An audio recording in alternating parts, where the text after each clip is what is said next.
So my Asteroid tutorial that's on YouTube is actually one of my most popular tutorials, and in this video I'm going to show you how to build an asteroid generator system where you can simply draw to add asteroids. So first we need to move this object into a new collection and then disable that collection. Now press Shift A and add a curve. I'll also enable screencast keys so you can see what I'm doing here. Now let's add a geometry nodes modifier, and here I add an instance on points node.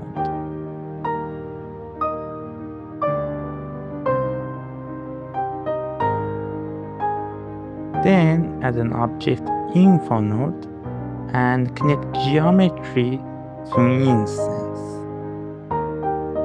Here I select my isosphere object.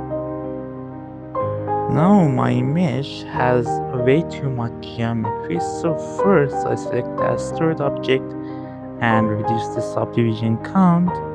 Now we can disable this collection again and select the curve. Now let's add a random value node here and connect it to scale.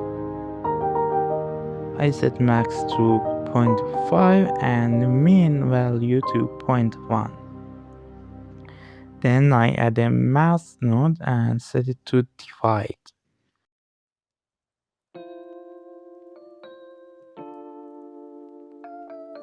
If I increase the divide value, my objects get scaled down and become smaller, and if I connect random value to the bottom value instead, it will do the opposite.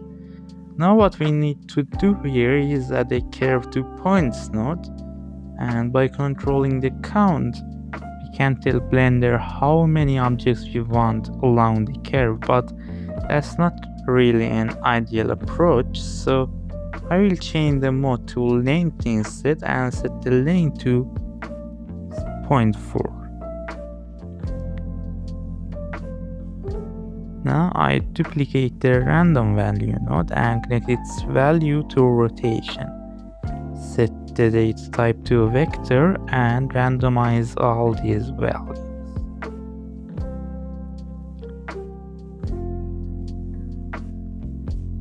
And now we're basically done.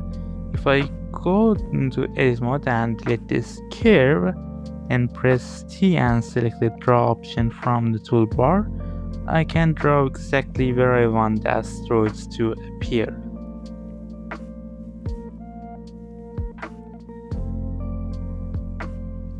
So this is really cool, but it doesn't look very natural.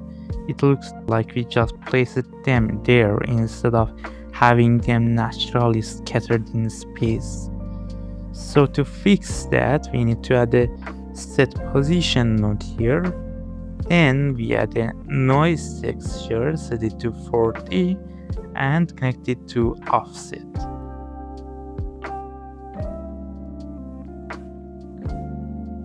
Set this scale to 2, then add a vector math node here and set it to subtract. Then add a value node and connect it to vector and set this value node to 0.5. Finally, add a math node and set it to multiply. Now we can play around with the settings to fine tune it.